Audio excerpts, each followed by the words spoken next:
हमारे चैनल को सब्सक्राइब करें और बेल आइकन दबाएं। जो देश के लिए हमेशा साथ में लड़े, आज दुश्मन बन क्यों आमने सामने खड़े। रुक जाओ! चला गोली अभिजीत! दया! उनकी कहानी अभी बाकी है, जिनका बस नाम ही काफी है। CID वापस आ रहा है सोनी एंटरटेनमेंट टेलीविजन पर। कानून की जुर्म पे हुई आज एक और शानदार जीत। खतरनाक मुजरिम बाला सिंजू, जिसे बच्चों की तस्करी के लिए देश के हर राज्यों की पुलिस तलाश कर रही थी, वो आखिरकार CID के हाथों पकड़ा गया।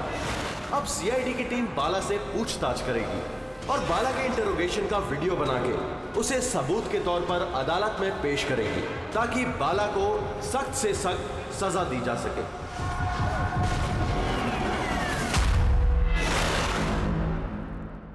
एक कप चाय ही मिलेगी? वो बच्चे कहाँ जिन्हें तूने बेचा है? मैंने किसी बच्चे को नहीं बेचा। बच्चे देश में है या विदेश में? मेरी चाय कहाँ है ACP साहब? देश में या विदेश में? बाला, उन बच्चों को सही सलामत उनके माँ बाप तक पहुंचाने की कसम खाई है हमने। अगर उनको कुछ हुआ ना, तो तेरे साथ वो करेंगे जो तू सपने में भी सोच नहीं सकता।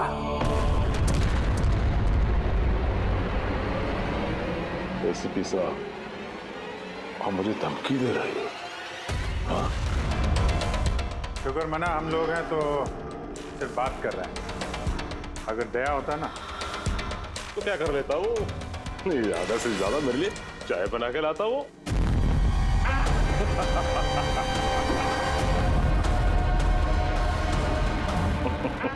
नीचे का। अरे मैडम जी, आप ही मेरे लिए चाय बना के ले। वैसे भी औरतों का काम रसोई घर में होता है, ये CID में कहाँ कर रहे हो आप? तेरी तो और अगर मुझे मैडम जी के हाथ की चाय अच्छी लगी, हाँ, तो मैं इनसे शादी करने के बारे में भी सोच सकता हूँ। वकील साहब, ये हद से ज्यादा बढ़ रहा है। क्यों? तुझे इतनी प्रॉब्लम क्यों हो रही है बे? हाँ? तेरा इस मैडम के साथ कोई चक्कर वक्कर है क्या?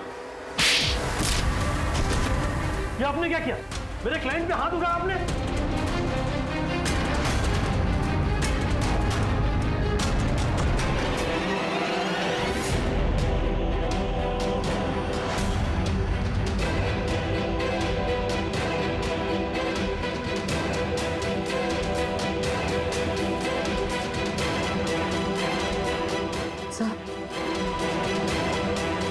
So he's dead?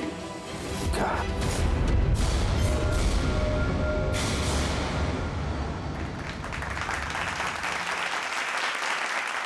Good evening ladies and gentleman and welcome to सवाल जवाब।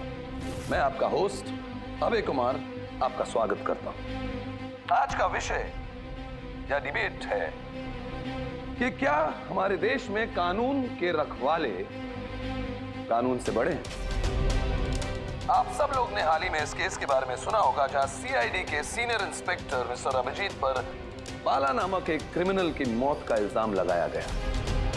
इसलिए आज हमारे साथ मौजूद है खुद senior inspector Abhijeet from the CID bureau, उनके साथ ही ACP Pradyuman ji, welcome sir, और senior inspector Daya CID bureau से।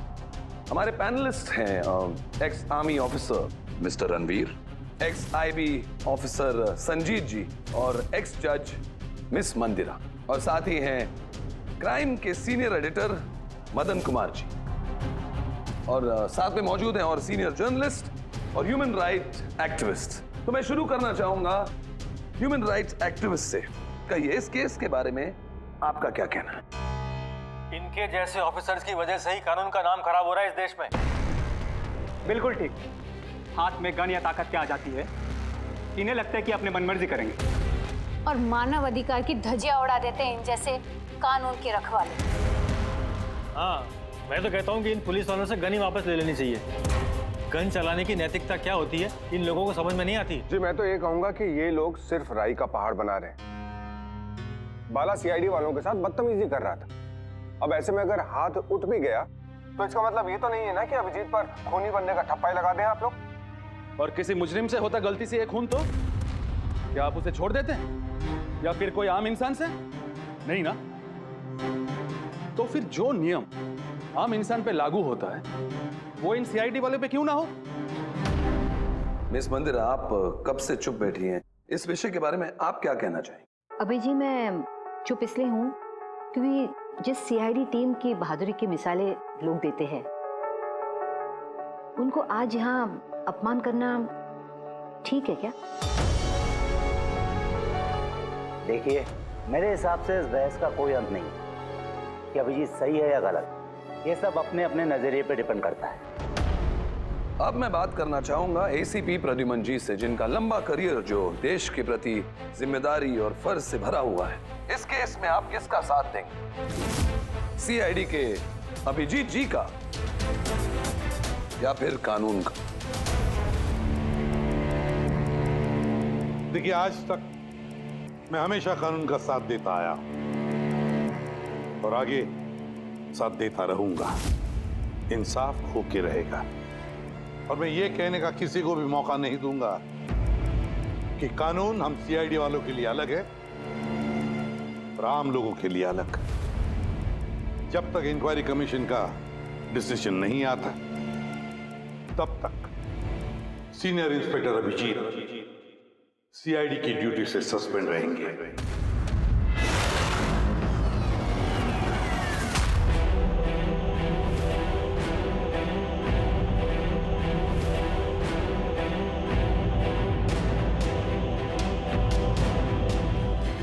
एक मिनट सर।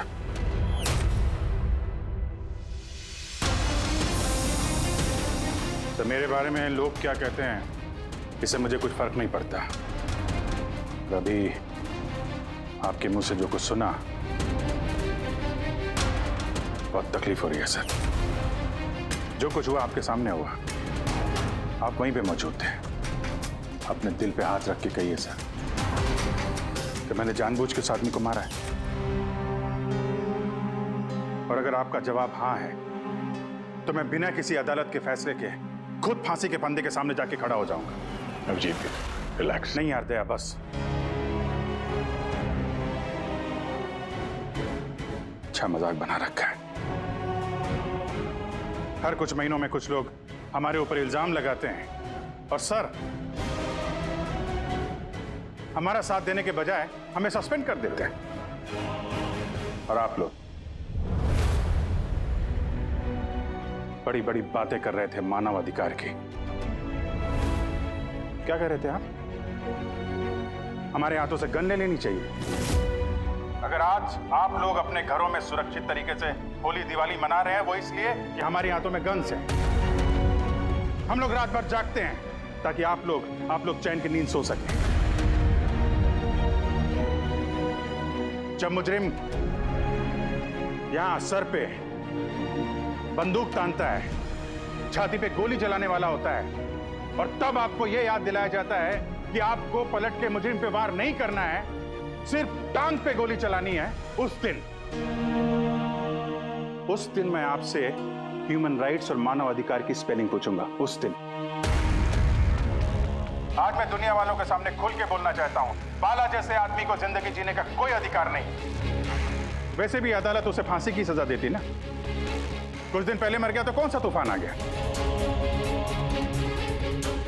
और इतने साल अगर सीआईडी में मेरे हाथ बंधे नहीं होते तो इन जैसे लोगों का इंसाफ मैं कब का कर चुका होता है। और वैसे भी ऐसे कानून का क्या फायदा है जो मुजरिमों को सजा नहीं दे सकता। और वो कानून मुझे क्या सस्पेंड करेगा? मैं खुद सस्पेंड करता हूं ऐसे कानून को।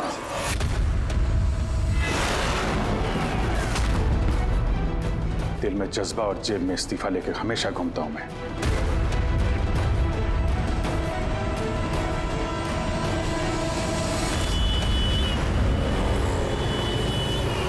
अरे यार हम लोग तो दोस्त हैं यार, दोस्त। अरे मेरे दोस्त, क्या चाहिए आपको आज? अरे कुछ मेरे दोस्त के लिए लेके आओ यार। आप और हम एक चल चल। अभिजीत, क्या हो क्या तुम्हें? अरे कौन सी जगह पे बैठे और किस तरह के लोग हैं साथ में? चलो उठो उठो, चलो घर चलो। कहाँ चले?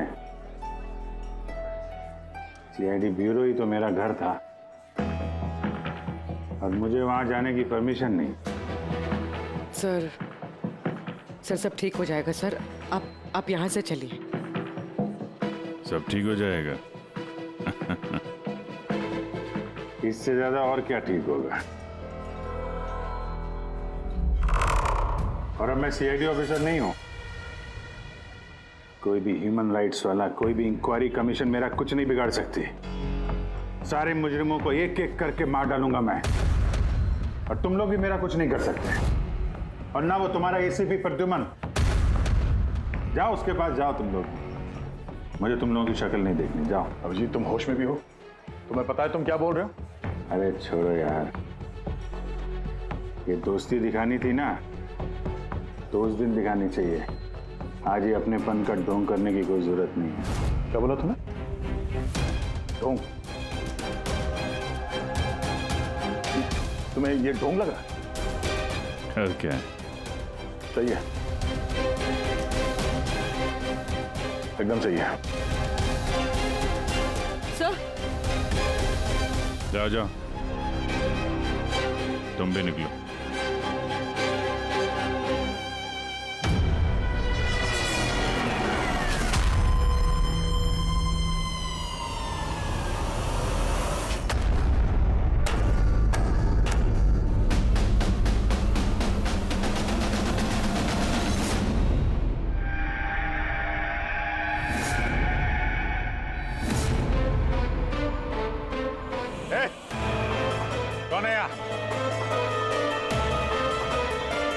आंखों में पट्टी क्यों बांध रखी है?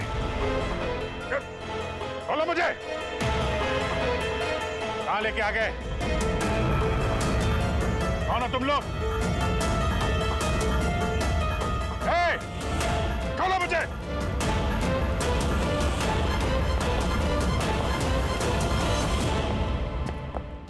कौन हो तुम लोग? पट्टी खोलो।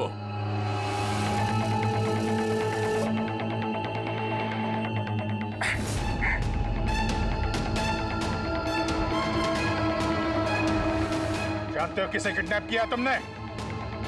एक सीआईडी ऑफिसर। अभिजीत, अब तुम एक सीआईडी ऑफिसर नहीं रहे। सीनियर इंस्पेक्टर अभिजीत सीआईडी की ड्यूटी से सस्पेंड रहेंगे। डरो मत, तुम्हें हमसे कोई खतरा नहीं। हमें अपना दोस्त समझो। दोस्त? आखिर हो कौन तुम लोग? सब पता चल जाएगा अभिजीत कि हम कौन हैं और तुमसे चाहते क्या हैं। अंधेरे में छुप के क्यों खड़े हो? हिम्मत है तो सामने आओ। हम अंधेरे में इसलिए हैं क्योंकि ये देश और समाज रोशनी में हमें हमारा काम करने नहीं देता। क्या मतलब? हम भी तुम्हारी तरह कानून के रखवाले हैं, लेकिन तुम कानून के दायरे में रह के काम करते हो और हम उसके बाहर। हम सीधा मुजरिमों का इंसाफ करते हैं, न कोर्ट न कचहरी न इंक्वायरी कमीशन, सीधे सजाए मौत। एक मिनट, ये तुम लोग क्या कह रहे हो? मैं कुछ समझ नहीं पा रहा हूं। पहचानते हो इसे? ये तो मालविका है, कहने को सोशलाइट, लेकिन कई आतंकवादी गतिविधियों से जुड़ी हुई है ये। Good, next. Rangan Banga real estate का बिजनेस दिखाने के लिए और उसकी आड़ में ड्रग्स का लेन देन। विलियम? ये तो विलियम है। 7 मर्डर का इल्जाम है इसके ऊपर। That's right. मगर मुझे क्यों दिखा रहे हो इनकी तस्वीरें? मुझसे क्या चाहते हो? बताते हैं। पहले तुम जरा ये बताओ कि अगर तुम्हें ये पता चले कि इन मुजरिमों को कानून कभी सजा दे नहीं सकता, तब तुम क्या करोगे? अगर इनको कभी सजा नहीं मिल पाई तो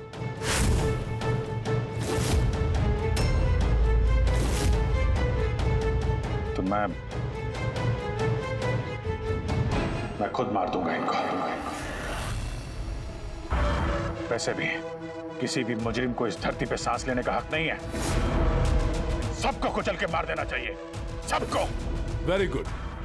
तुम्हारे अंदर हम यही जोश और जुनून देखना चाहते थे। हम तुम्हारा दर्द समझ सकते हैं अभिजीत। अगर बाला गलती से मारा भी गया तो क्या फर्क पड़ता है? था तो वो एक मुजरिम ही ना।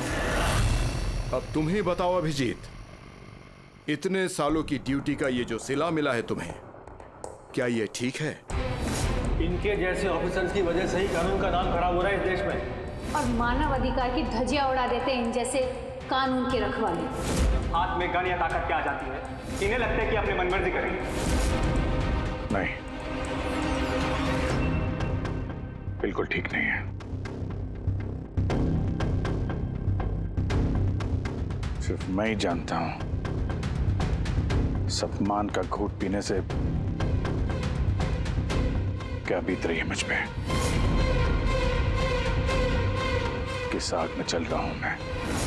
हम समझते हैं अभिजीत, इसलिए तो तुम्हारी तरफ दोस्ती का हाथ बढ़ा रहे हैं। हमारे गैंग का काम है उन मुजरिमों का सफाया करना जिन्हें अदालत ने खुला छोड़ रखा है। बनोगे हमारे गैंग का हिस्सा? सोच क्या रहे हो अभिजीत? हमारा साथ दोगे या फिर उस सिस्टम का जिसने अनजाने में हुए एक हादसे के लिए तुम्हें सजा दी?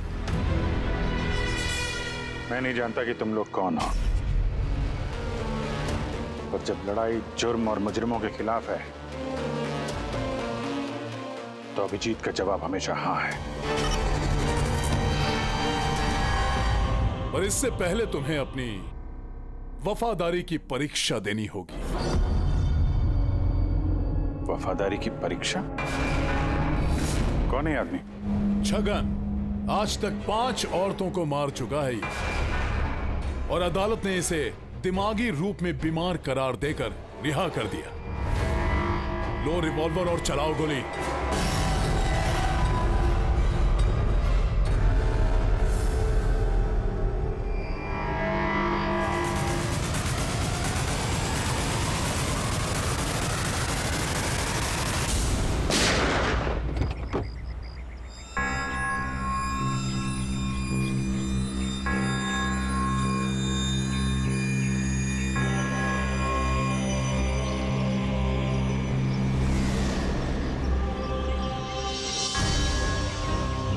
हमारे फ़ोन का इंतज़ार कीजिएगा। और हाँ, जो आपको तकलीफ हुई ना, उसके लिए सॉरी। और एक बात ध्यान में रखिएगा, फ़ोन हमेशा अपने साथ रखिएगा। अगर बाथरूम जाना है तो भी।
मैं आ गया।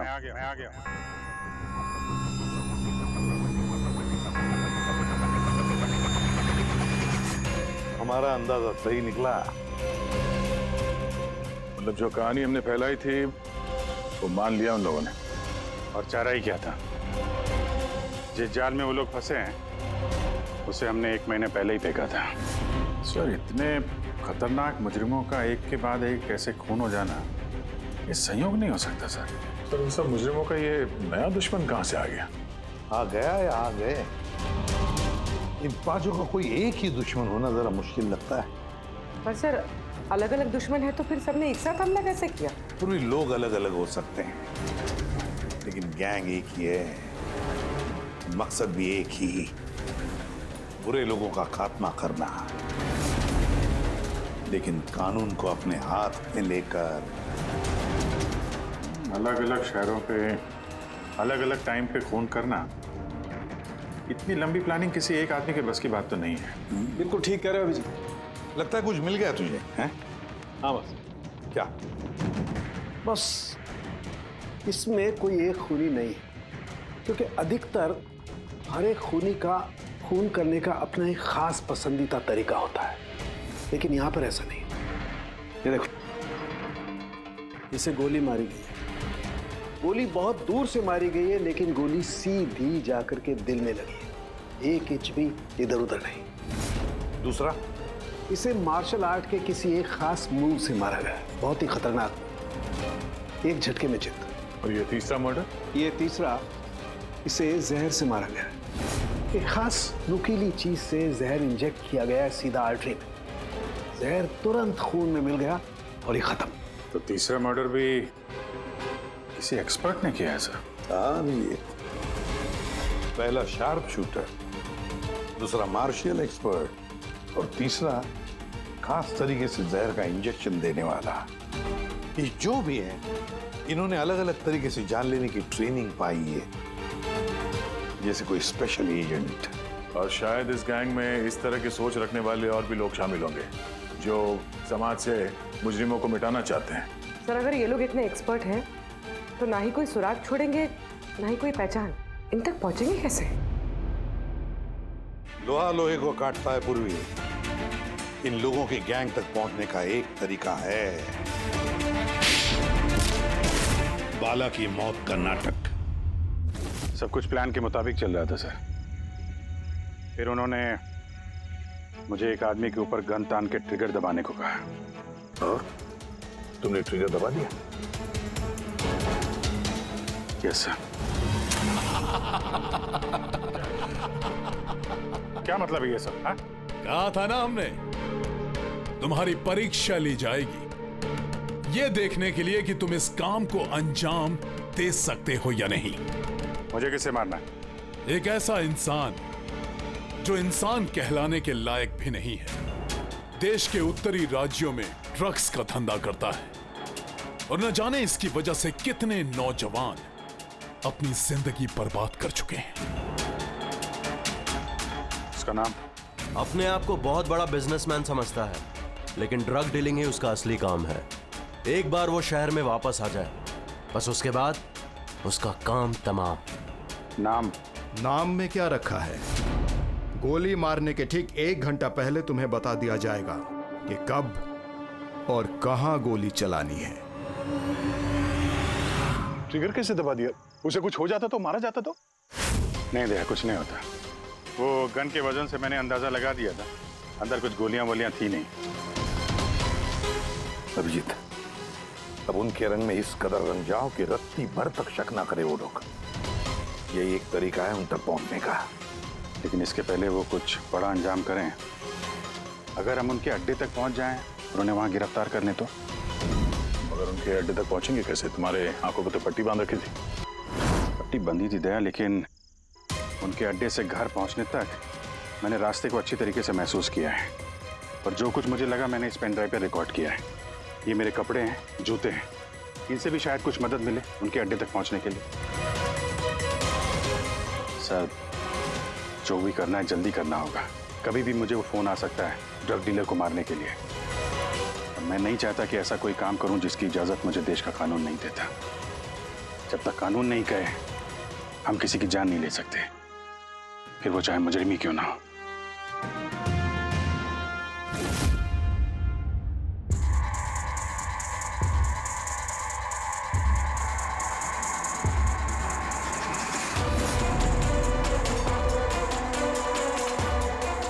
ध्यान से सुनना, कुल मिला के 1.5 घंटे लगे थे मुझे उनके अड्डे से अपने घर आने में।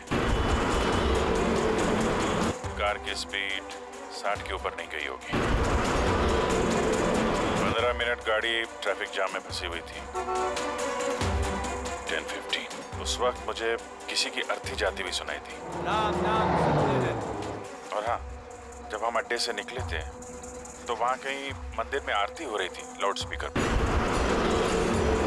और कुल मिला के 6 ट्रैफिक सिग्नल पे गाड़ी रुकी थी और कुछ 5 फ्लाईओवर्स थे और हर फ्लाईओवर को क्रॉस करने में करीब 40 से 45 सेकंड लगते। रेलवे स्टेशन और एक फ्लाईओवर के नीचे रेलवे स्टेशन था जहाँ पे ट्रेन की अनाउंसमेंट हो रही थी। सर आप अंदर। सर ये देखिए, अनिकेत कुमार सर, सीबीआई ने अभी थोड़े दिन पहले इससे बातचीत भी की थी। सर देश के कई जगहों पर ये ड्रग्स का धंधा करता है। अभी कहाँ है? सर वो फ्रेडी सर देख रहे हैं। ये पैडी है, धान। ओह, ये पैडी है। वो जो तुम अभिजीत की कमीज पर से लेके आई थी वो रेशा, वो एक गनी बैग का रेशा, किसी बोरी का। मतलब पैडी और बोरा, इसका मतलब ये कोई गोदाम है। गोदाम को अपना अड्डा बना रखा है उन लोगों ने। कोई ऐसा गोदाम जहां पर अनाज रखा जाता है, या फिर कोई ग्रेन मिल। सर ये रूट लिया उन लोगों ने। ये रूट ठीक वैसा है जैसे अभिजीत सर ने बताया था, विरार की तरफ जाता है। गुड जॉब पूर्वी। हाँ डॉक्टर साहब, क्या अभिजीत को अनाज के गोदाम में रखा गया था? अनिकेत आज सुबह ही ग्रीस से वापस लौटा है, अभी तो ऑफिस नहीं आया। अच्छा, तो अब गैंग वालों का फोन आएगा अभिजीत को? आएगा फोन।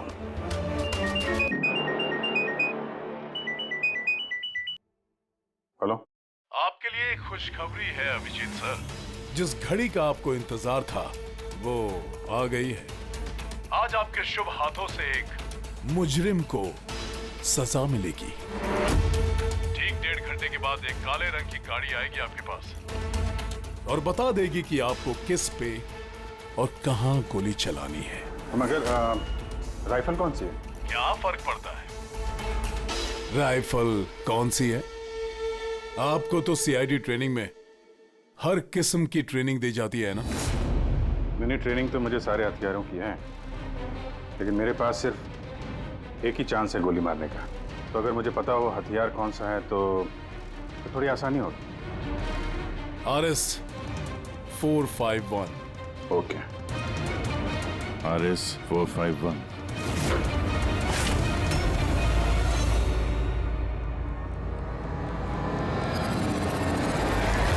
ये क्या कह रहे हैं आप? मेरी जान को खतरा है? फिर तो मैं कहीं जाऊंगा ही नहीं, घर के अंदर ही छुप के बैठूंगा मैं। सारी मीटिंग्स कैंसिल। अनिकेत, घर में छुप कर बैठने से कोई फायदा नहीं होगा। उन लोगों ने ठान लिया है तुम्हें मारने का, और वो मार कर ही रहेंगे तुम्हें। तो आप कुछ कीजिए ना, आप लोग सीआईडी वाले हैं, बचा लीजिए मुझे। बचा लेंगे हम तुम्हें। सिर्फ इस बार गोली हमारा ऑफिसर तुम पर चलाएगा।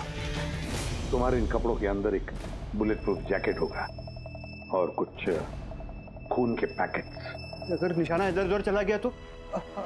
अगर गोली सर पर लग गई तो? कुछ नहीं होगा, क्योंकि गोली भी नकली होगी। और हाँ, तुम्हें तुम्हारे कर्मों की सजा जरूर मिलेगी, मगर पहले हम तुम्हारे जरिए उस मास्टरमाइंड को पकड़ेंगे। अब बताओ, मीटिंग के लिए कहाँ जाने वाले थे तुम? अगली मीटिंग 1 घंटे में है। एक मॉल के बाहर एक प्रोडक्ट लॉन्च है। मॉल के बाहर?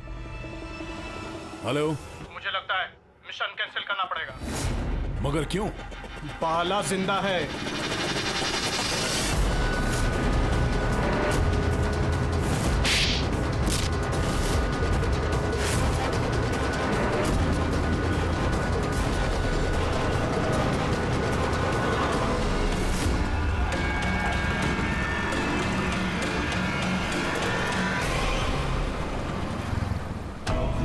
बहुत बड़ा धोखा हुआ हमारे साथ में। अभिजीत के हाथों किसी का खून हुआ ही नहीं है। प्लान कैंसिल नहीं करेंगे आप। सीआईडी और अभिजीत को इस धोखे की बहुत भारी कीमत चुकानी पड़ेगी।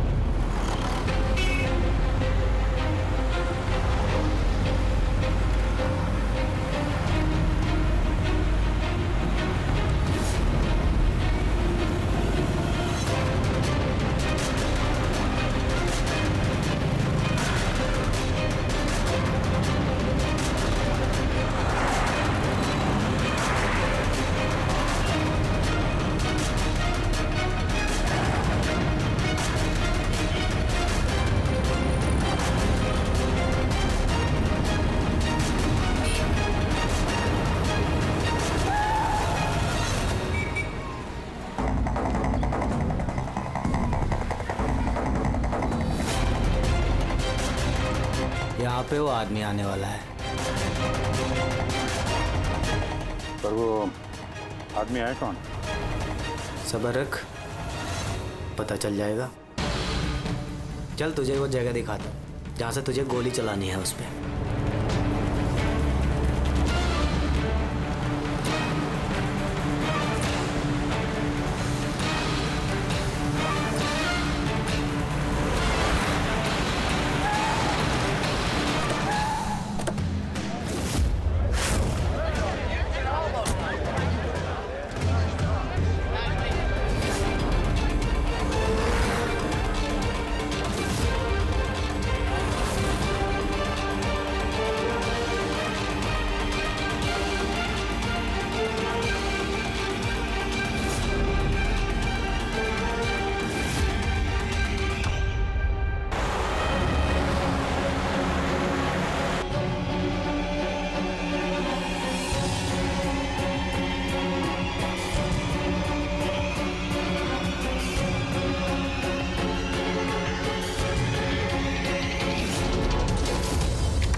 गोडाउन तो एकदम खाली है, कोई भी नहीं है यहाँ पे।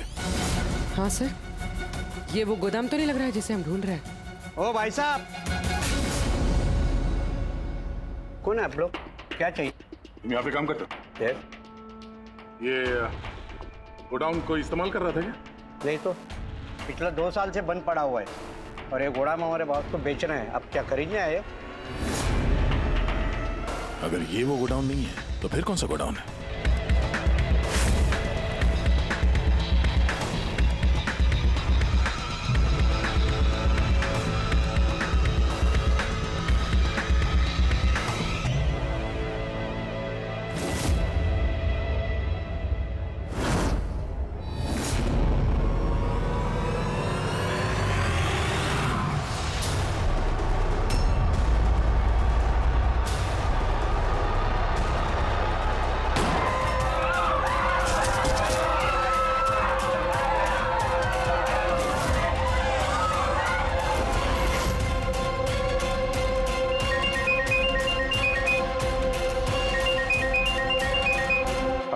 मुबारक हो अभिजीत, तेरी कामयाबी के लिए। अनिकेत की टिकट कट चुकी है। अब बैठो गाड़ी में, मिलकर बधाई दूंगा तुम्हें। ठीक है, आ रहा हूं मैं।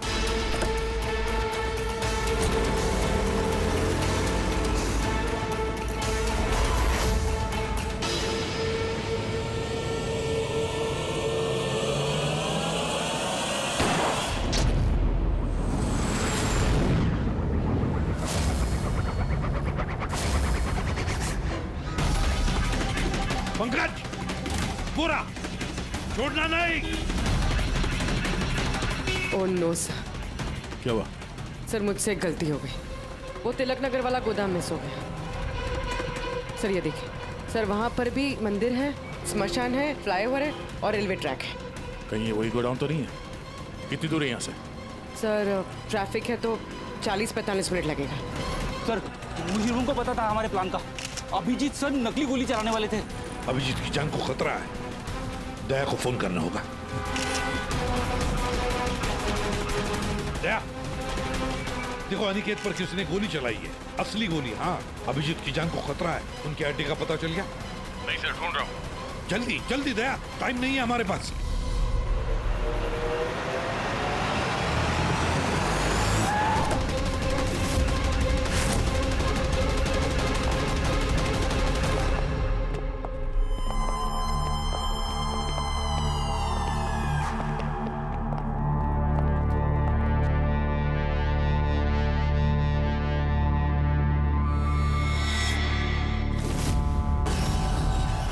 बहुत बहुत बधाई हो तुम्हें, वेल डन। अनिकेत के मौत की खबर हर न्यूज चैनल पर छा गई है और अब तुमने हमारा विश्वास जीत लिया है। इसलिए अब हम अंधेरे से रोशनी में आकर तुमसे अपनी पहचान करवाएंगे।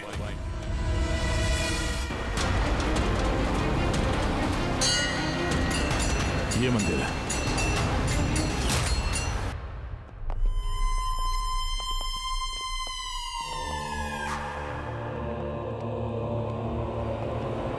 हमारे पैनलिस्ट हैं एक्स आईबी ऑफिसर संजीत जी,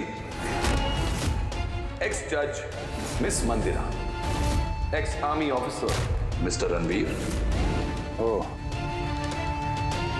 तो आप लोग हैं? हाँ, हम। क्यों? हैरानी हुई हमें देखकर? भूल गए उस दिन जब सिर्फ मैंने तुम्हारा समर्थन किया था?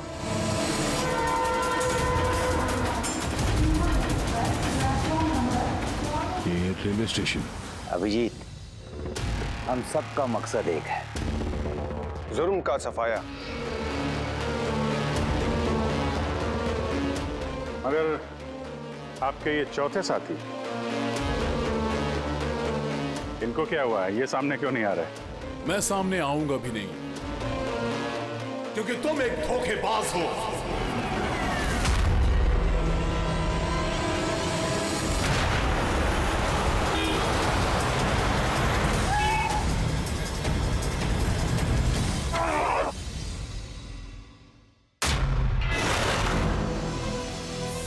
बाला जिंदा है? हाँ, ये जिंदा है, क्योंकि ये सब सीआईडी की सोची समझी चाल थी हमें फंसाने के लिए। और ये स्मशान भूमि। और अनिकेत? वो भी जिंदा होगा। जरूर इस अभिजीत ने उसे नकली गोली मारी होगी। अभिजीत, इस धोखे की सजा सिर्फ मौत है, सिर्फ मौत। तुम और बाला दोनों मरोगे, दोनों। और तुझे हम नहीं मारेंगे, तुझे ये मारेगा। मैं क्यों? क्योंकि एक ईमानदार और बहादुर ऑफिसर को मारना हमारे ईमान के खिलाफ है। चल, तू मार, नहीं तो हम तुम्हें मारेंगे। वो तो आप वैसे भी मार दोगे। नहीं, हम तुम्हें एक और मौका देंगे। चलाओ गोली। ले वाला, पिस्तौल ले। ले।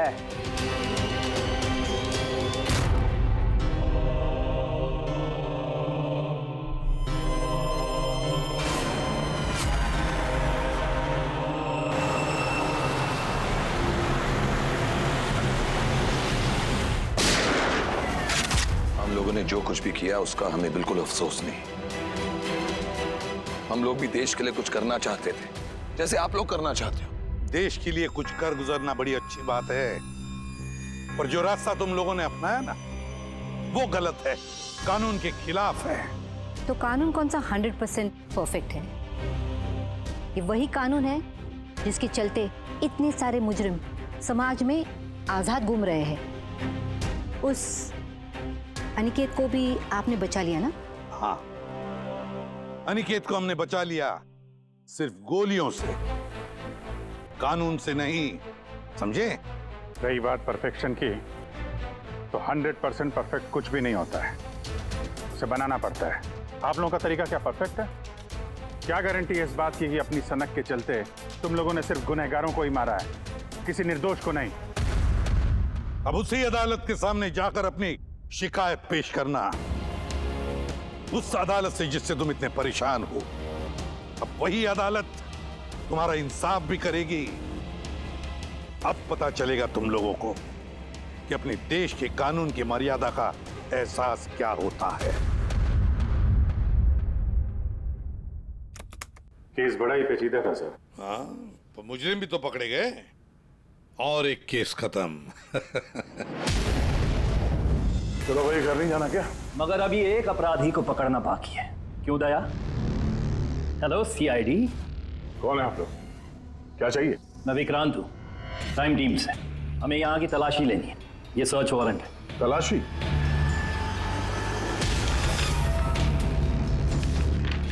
हमारी आप सबसे रिक्वेस्ट है कि आप सब हमारे साथ पूरी तरह से कोऑपरेट कीजिएगा। क्या हम जान सकते हैं कि तलाशी क्यों ली जा रही है? दमन के फांसी वाले केस में आप सबके खिलाफ कंप्लेंट है कि आप सब ने एविडेंस के साथ छेड़छाड़ की थी। दया हमारे पास है, हमारी जेल में। तो अगर दया को बचाना चाहते हो तो पहले मेरे भाई को बचाना होगा, वरना ठीक 4:30 बजे ना सिर्फ मेरे भाई को फांसी होगी बल्कि सीनियर इंस्पेक्टर दया भी फांसी पर चढ़ेगा। तलाशी शुरू करो। आप सबके फोन रिकॉर्ड्स भी चेक किए जा रहे हैं। अब आप सब पे कड़ी नजर रखी जाएगी।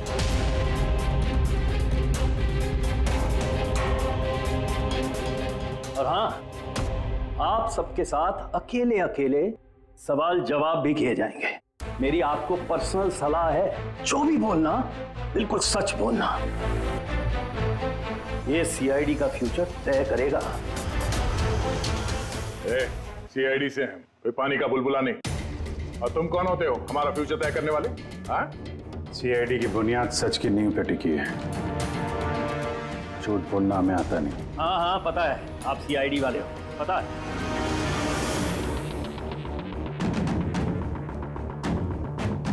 लेकिन आप जो भी हो, कानून से ऊपर नहीं हो। और अब वक्त आ गया है कि आपको कानून की याद दिलाई जाए। ना पता है हमें, हम कानून से ऊपर नहीं, पर हम कानून के रखवाले हैं। कानून के रखवाले हम सीआईडी वाले, और हम गर्व से कहते कि हम सीआईडी वाले हैं। और हमारे खून का एक एक कतरा सीआईडी को और इस देश को समर्पित है। For more updates, subscribe to our channel, click the show links and enjoy watching the videos.